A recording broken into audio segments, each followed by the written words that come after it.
This day is brought to you by Progressive. Are you driving your car or doing laundry right now? Podcasts go best when they're bundled with another activity, kind of like Progressive home and auto policies. They're best when bundled too. Having those two policies together makes insurance easier and could help you save. Customers who save by switching their home and car insurance to Progressive save nearly $800 on average. Quote a home and car bundle today at Progressive.com. Progressive Casualty Insurance Company and Affiliates. National average 12-month savings of $793 by new customers surveyed who saved with Progressive between June 2021 and May 2022. Potential savings will vary.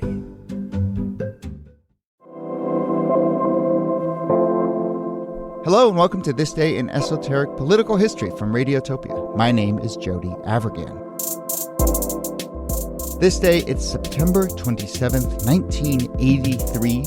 Michael Dukakis, then the governor of Massachusetts, holds a press conference to announce an ambitious and unprecedented project that would ultimately become the most expensive public works project in American history, the Big Dig. What was the Big Dig? Well, it was basically a plan to take the major roadway that cut through downtown Boston and put it underground. It would be the country's first underground and underwater urban expressway, cutting down on commuting times, unclogging the city's streets, a real vision for the future of car transportation. The vibe that day was optimistic. The talk was all about speed, speed, speed. The Big Dig, in reality, was slow, unfathomably slow. Construction didn't start for another 5 years. The damn thing didn't open for another 15, kind of 20 years before it was actually finished. All sorts of fiascos along the way, not to mention a price tag that just kept growing and growing and growing. All of this is chronicled in a new podcast series from GBH News in Boston, which looks at the Big Dig, but also larger questions about why we seem to be so bad at building things in this country, or at least building them efficiently. It is hosted and produced by Ian Coss, a good friend of PRX and Radiotopia, and lots more. And Ian is our special guest today. Thank you for joining us. How was your commute into the studio today? Well, my commute is about 5 steps down the hallway from my bedroom, so I'm one of those. So you did not have to contend with whatever the Big Dig is now. But thank you, Ian, for doing this. But when I do need to get to the station, I ride my bicycle. There you go. Fair enough. So thank you for doing this. Congrats on the new series. And here, of course, as always, thank you. Nicole Hammer of Vanderbilt and Kelly Carter-Jackson of Wellesley, also a Bostonian. So I'm sure you have some thoughts and observations about all this. But hello there. Hello, Jody. Hey there. It's a requirement to have thoughts about the Big Dig if you live in Boston. Even if you don't. I mean, I never lived in Boston, but certainly at some basic level, learned to complain about it. Right. Fair enough. Yeah, so I'm like, what's everyone complaining about? This is nice. Right. As somebody who probably didn't visit Boston until I was in my 20s, or actually maybe even my 30s, the Big Dig sort of like loomed large as this kind of phrase that was associated with infrastructure, corruption, overspending. But I had no idea what it was or what it was about because I had no sort of like Boston landscape to map it onto. Right. Ian, and you get into all that, and we will get into all that, but do take us back to that day. I want to say like that crisp fall day. I don't know what the weather was like. I should have looked it up. But anyway, let's assume it's a crisp fall, optimistic day with Michael Dukakis at that press conference. What was the vibe like? What was the rhetoric like about what this thing would be? The vibe was definitely upbeat, optimistic, can-do attitude. What you have to understand about that moment of that press conference was it wasn't just like, they sat down a few weeks before and like, hey, it would be cool to tear down this highway. Let's do it. We'll announce it. Go. That press conference was itself a major victory, really a coup for the Dukakis transportation people. Because what it required was forging a compromise between these two huge projects that had kind of been duking it out in Boston politics for a decade or more. So one project was tearing down that hulking, elevated highway in the middle of the city. And the other project was building a tunnel over the airport. And some people wanted to do one project, some people wanted to do the other. They went back and forth for years. They would work on one, they would work on the other, they would cancel one, they would cancel the other. And what that moment in 1983 represents is the moment where they said, fine, we'll do both. And that's what became the Big Dig. It was this like ultimate compromise. Somebody, a Massachusetts congressman, described it to me as an unholy alliance. It was these people who did not like each other, did not trust each other, but decided to all work together. And so it was a really incredible coalition because you had anti-highway activists, you had the Sierra Club, you had anti-airport activists, but then you also had road builders, construction companies, suburban commuters. It was kind of a something for everyone kind of project, which is how it was able to even get to that starting line, essentially. Mm. So Dukakis in that moment is triumphant. I mean, he has brought together this incredible coalition, this incredible compromise. They've got a plan, behind him, if you can picture young Dukakis, mop of black hair.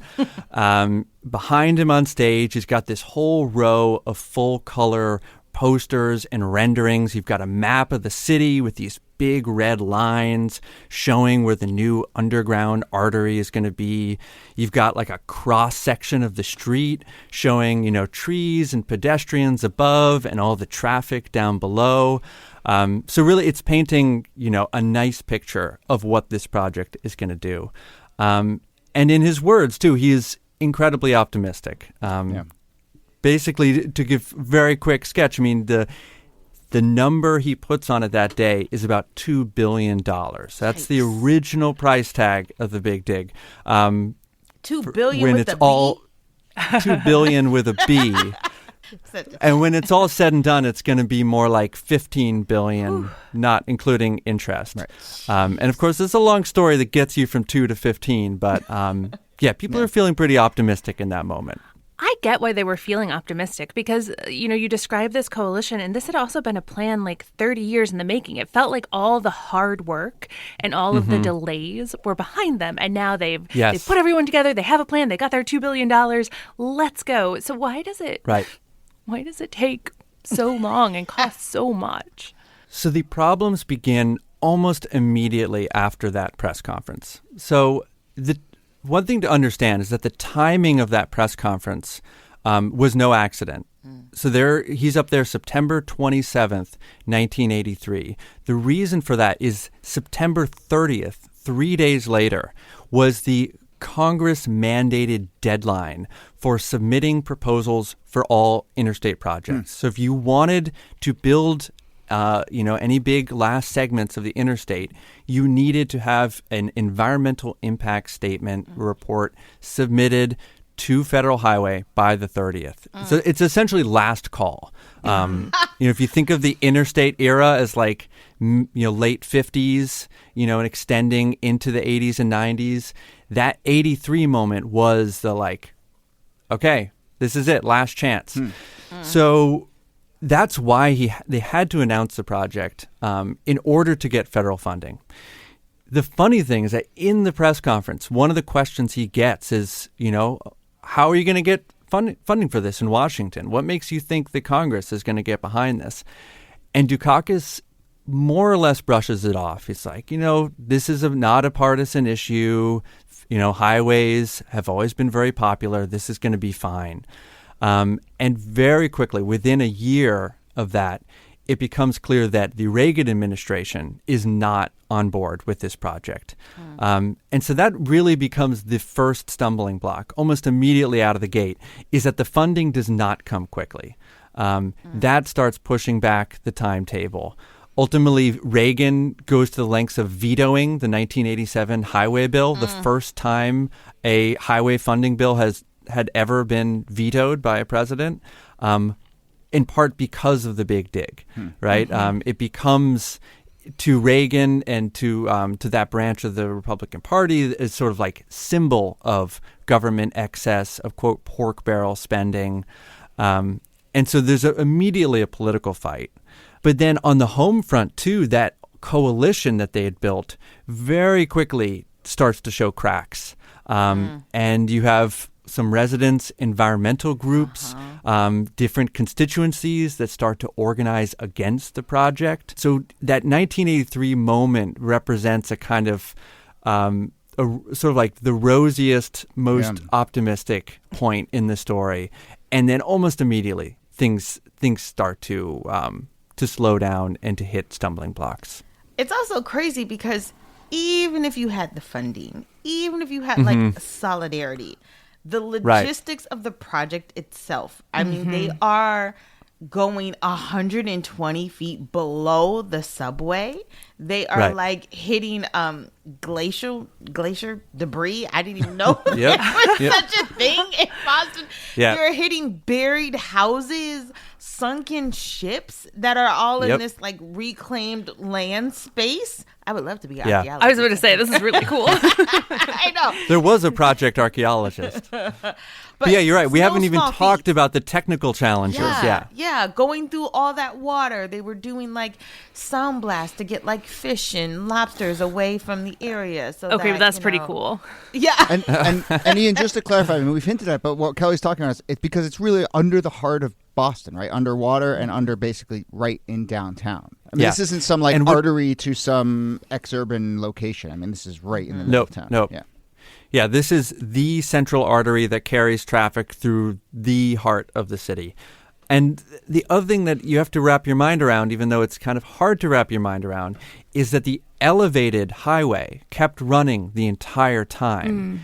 It wasn't like tear down the elevated highway, dig a hole, build a tunnel, cover it up. No, it was dig a tunnel underneath the elevated highway as traffic is running the whole time, propping it up on temporary supports. Oh, my God. And so that traffic never stopped, right? Let me tell you, if you thought traffic was bad in Boston before, like they're doing a construction project now, like out by the airport, and it's like I get all these emails and text messages like, if you're heading to the airport, construction and traffic, and I'm just like, oh my gosh, I can't imagine the kind of scrambling, the kind of like amount of time it would take you to get from point A to point B at peak traffic.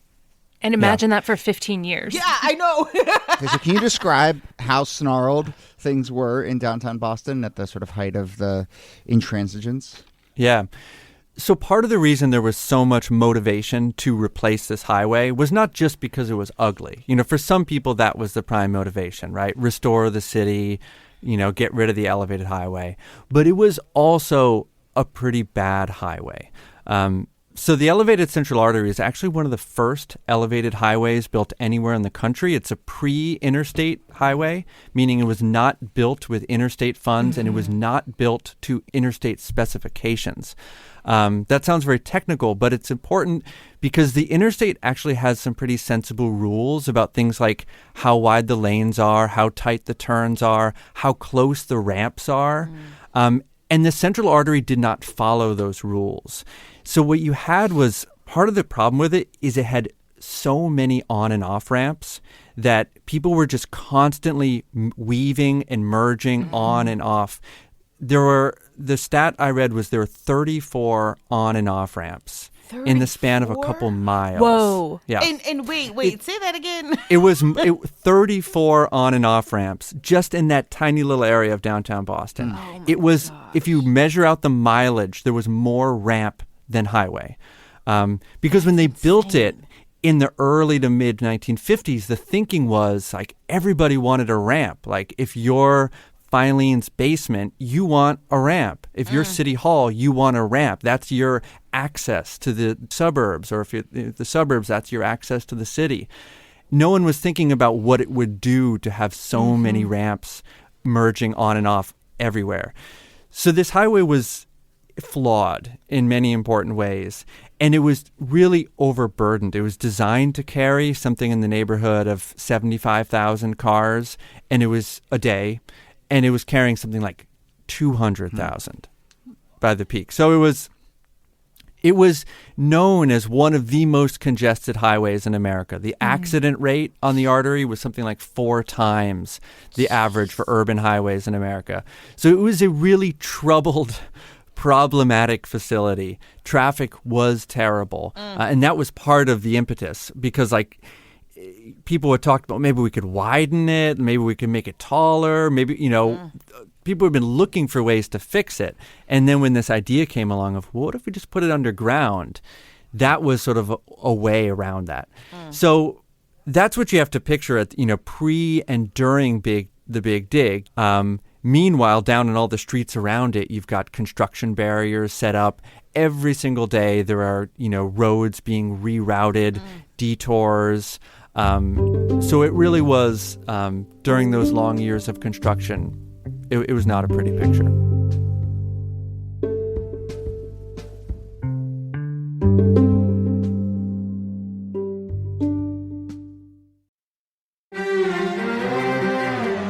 You're used to hearing my voice on the world, bringing you interviews from around the globe. And you hear me reporting environment and climate news. I'm Carolyn Beeler. And I'm Marco Werman. We're now with you hosting The World Together. More global journalism with a fresh new sound. Listen to The World on your local public radio station and wherever you find your podcasts.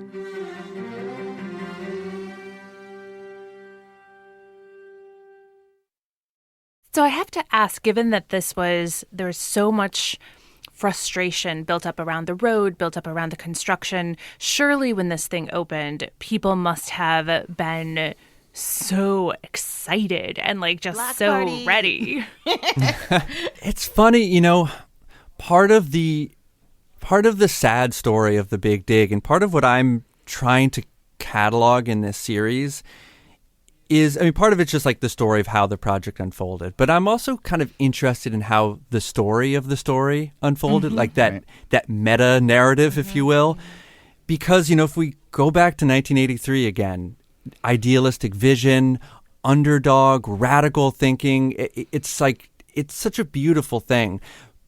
And then it goes on this torturous 20-odd year journey, right, from that moment to, the tunnels actually being opened. And, somewhere along the way, that vision was really lost. By the time I'm in my 30s, so I was growing up in Massachusetts in the late 90s, early 2000s, and no one told me about the idealistic vision. Nobody told me about the dream. All I heard about was, the mess, the cost overruns, the resignations, the investigations. And so, by the time the tunnel actually opens, the project, yes, has delivered on its promise, late and over budget, but delivered. But there's also, it's soured so much that it's almost hard to celebrate. I talked to a transportation reporter for the Boston Globe named Anthony Flint, who told me this story about how, when they're getting ready to open the tunnel, so this is actually exactly 20 years after that press conference, 2003, okay? And he went to his editor, and the way he paraphrased what his editor said was, go out and find something wrong with this, and don't come back until you do. Because it was the public, I think, and the press felt so burned by this project so many times that it was very mixed. It was very mixed. There was even, in one of those controversies, as it was opening, the state decided they were going to throw a big party in the tunnel. They were going to have a marching band. And then it comes out that the party's going to cost $100,000 or something, right? And so then that becomes, you know what I mean? It's like, we can't have anything nice. Exactly. It's like once the project entered into this sort of negativity spiral, it was very hard to claw its way back out. And even the moments that should have been celebratory got kind of sucked back into that negativity. And that is really fascinating to me, just the cynicism that took root around this project. I appreciate that context. That's really important. I will also say, a lot of that cynicism appears to be very justified. And I want to be very clear that I've listened to a little bit of your series. Your series is not actuallying the Big Dig. You're painting it as a genuine fiasco. I appreciate that context. But I think the other story when you talk about the sort of narrative that emerged and maybe there's a disconnect with facts, but it's certainly the narrative that emerged was obviously cost overrun, snarling traffic, and then this element of grift, corruption, cutting corners. So can you talk a little bit about that, including, some real cutting of corners that led to actual infrastructure problems right after it opened? And to death. Amanda was killed when a part of the ceiling collapsed. Yeah. It's so hard to capture all that. You talk to some people about the project and they'll tell you, that the rates of corruption were very low, that, for the amount of money spent, it was actually managed very well. And you talk to other people and they'll tell you that it was rotten from the core, from the top down. So just putting it out there is a big range of perspectives on this. Yeah. But there are some things that are totally incontrovertible, which is that there were some serious engineering mistakes that were made along the way. And the two most glaring that, as you both referenced, are pretty much immediately after the tunnel opened, it started leaking. You had, at one point, water gushing into the tunnel at 300 gallons a minute, traffic backing up for miles, a big puddle over, a whole lane. Because you have to understand, the water table in Boston is not very far below the surface, right? Mm-hmm. This is a city at sea level, built on landfill, and this tunnel was just like going through that. And then the second issue that emerged pretty quickly was a few years later, you had this catastrophic ceiling collapse in one of the tunnels, which tragically killed a motorist who was on their way to the airport. That flaw, it turns out, could have been prevented a half dozen different ways. And so what emerges in the later years of the project, and this is sort of, where our series comes to an end right around the time the project wraps up, is an attempt to grapple with responsibility of who should pay, who is responsible. And it's really complicated because with a project like this, there were just so many people involved: contractors, subcontractors, design contractors, management consultants, state agencies, public authorities, politicians, federal agencies. And so part of it, what we're trying to sort of tease apart in the series, is how all those, players come together to create this project. But it's a very complicated picture, and I think a revealing one, because it's the same kind of like mix of forces that are at work in most of our big infrastructure projects. Wow. I wonder if we can just put this in the larger context of how people think about transportation and urban development, because at the very beginning, right, you seem to indicate that there was, in some ways, like the last big highway project, but also had hints of maybe some more forward thinking, at least at this very level of like, let's put the highway underground and put some parks on top of it, right? Right. And then, obviously, by the time it comes out, 20 years later, I don't think the conversation would center around how do we most efficiently move cars, even as the first question, right? It would be some other kind of level of conversation. So I'm just kind of curious, in its delay, did it get lapped by how we start to think about transportation? Yeah, it's a really good point. When it's conceived, it is absolutely radical. And I know we've been talking about 1983, but really the idea is first workshopped in 1972. So this is this idea goes way back. And if you go back to 1972, I mean, a lot of cities are still building their interstates, right? They're not even thinking about tearing them down. They're still thinking about bulldozing neighborhoods and putting elevated highways through them. So if you look at it in that time frame, it is truly radical visionary thinking. Fast forward to 2007, when the project formally concludes, or 2023, you're right. It doesn't look as forward thinking. I think at the time, the idea of removing an elevated highway and not replacing it, that was beyond thinking, right? Nobody could conceive of that. Today, cities are doing that, right? In the 2021 infrastructure bill, right, there is funding set aside to at least study projects or projects to tear down segments of interstate highways that have divided neighborhoods. And many of those projects, they don't replace it at all. So like Rochester, New York has done this, removing a chunk of highway and just replacing it with a surface level street and trusting that the cars will find another way. Somebody I talked to described it as the big dig without the dig, right? You restore the city, but you don't get the astronomical expense and complexity of burrowing through the heart of that city. So I think you're absolutely right. The kind of the vanguard of the possible has moved on. And so in that way, that I do see the big dig, and part of the reason I think it's so interesting is that it is a kind of transitional project. It's the last great mega project of the 20th century and kind of the first of the 21st, right? 21st century. It starts on pen and paper. It ends on computers. It starts in the interstate era. It ends, practically on the verge of the Obama era. Like, it really bridges a lot of some different periods of time. And I think it captures the unique challenges of our own present moment because it's sort of like the time period that leads up to it. Yeah. I love projects like that where you can take one project and really trace through like these really big ideas about transportation and infrastructure and even ideas of government and what government should do, and people losing faith in government to fix things and make them better. So it's an astounding story and such a good lens into so many things that I think many of us are currently wrestling with. Yeah. Right. As we wrap up, I just have one more question, which is, did it help?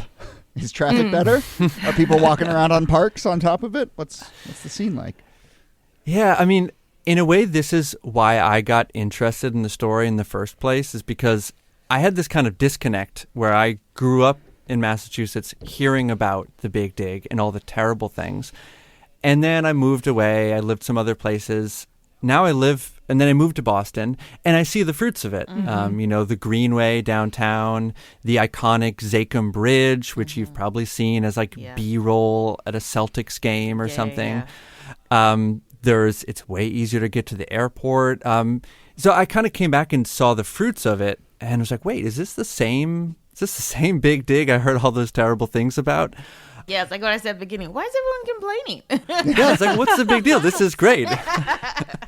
Can you imagine the city? It's hard to imagine the city without it. If you go down to the North End in Boston and you walk along the Greenway and you try to picture, this 6-lane elevated structure with hunks of concrete falling off the underside, clogged with 200,000 cars. It's hard. It's hard to imagine if this project had not been done. Yeah. So in that sense, I think it truly did deliver on its promises. It was transformational. I think there's lots of critiques you can make about whether it just induced more demand for cars and just brought more cars into the city, how it changed neighborhoods. But in terms of, did it remove this eyesore? Yes. Did it make it easier to connect parts of the city? Yes.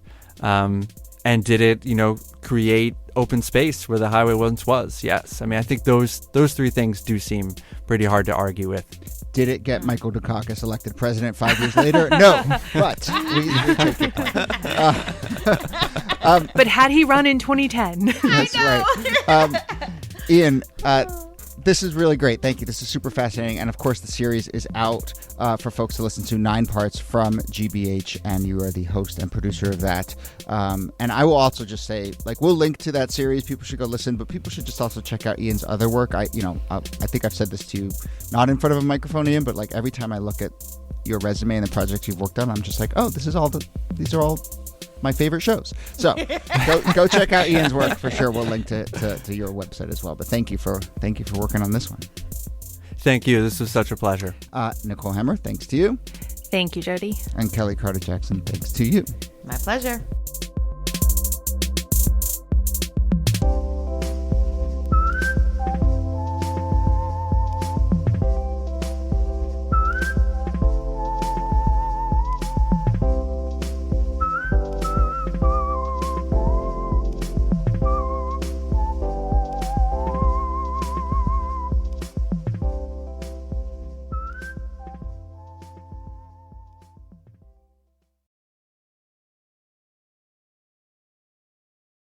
Support for This Day in Esoteric Political History comes from Odoo. What is Odoo? Well, Odoo is an all-in-one management software with apps for every business need. Odoo has apps for CRM, accounting, sales, HR, inventory, manufacturing, and everything in between. And they're all in one easy-to-use software. And the best part about Odoo? All Odoo apps are integrated, helping you get things done faster and more efficiently. So when you think about business, think Odoo. To learn more, visit odoo.com/thisday. That's ODOO.com/thisday. Radiotopia from PRX.